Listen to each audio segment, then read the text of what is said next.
ইরানের রাজপথে যে বিক্ষোভ আজ বিস্ফোরণের রূপ নিয়েছে তার পেছনে যুক্তরাষ্ট্রের প্রেসিডেন্ট ডোনাল্ড ট্রাম্পের সঙ্গে তেহরানের দীর্ঘদিনের বৈরী সম্পর্ককে আলাদা করে দেখছেন অনেকেই।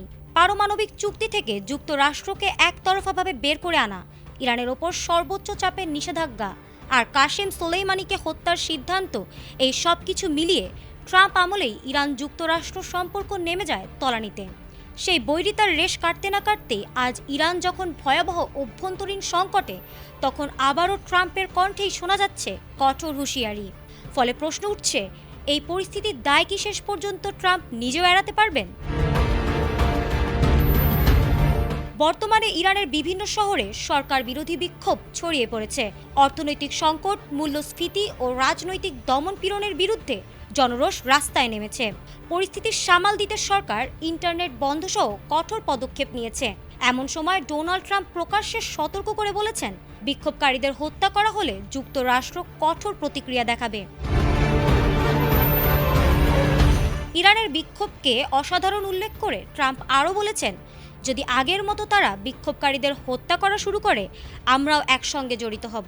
এর অর্থ এই নয় যে আমাদের সেনারা ইরানে যাবে, কিন্তু এর অর্থ হলো তাদের সেখানে খুবই কঠোর হামলা চালানো হবে, যেখানে হামলা চালালে তারা সবচেয়ে আঘাতপ্রাপ্ত হবে। আর এমনটি হোক তা আমরা চাই না।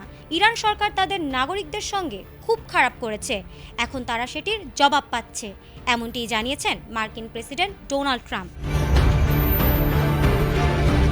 তবে সমালোচকদের মতে ট্রাম্পের এই হুঁশিয়ারি কিছুটা দ্বিমুখী।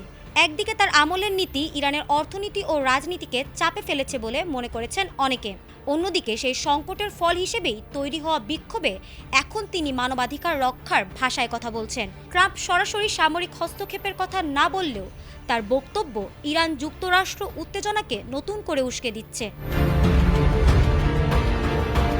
অন্যদিকে ইরানের সর্বোচ্চ নেতা খামেনি বিক্ষোভকারীদের দাঙ্গাবাজ উল্লেখ করে বলেছেন, মার্কিন প্রেসিডেন্ট ডোনাল্ড ট্রাম্পকে খুশি করতেই বিক্ষোভকারীরা সহিংস কার্যক্রম চালাচ্ছে।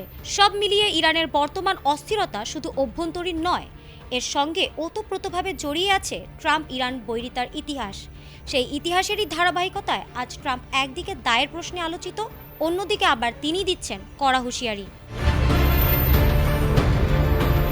ফারহানা হক, ATN বাংলা।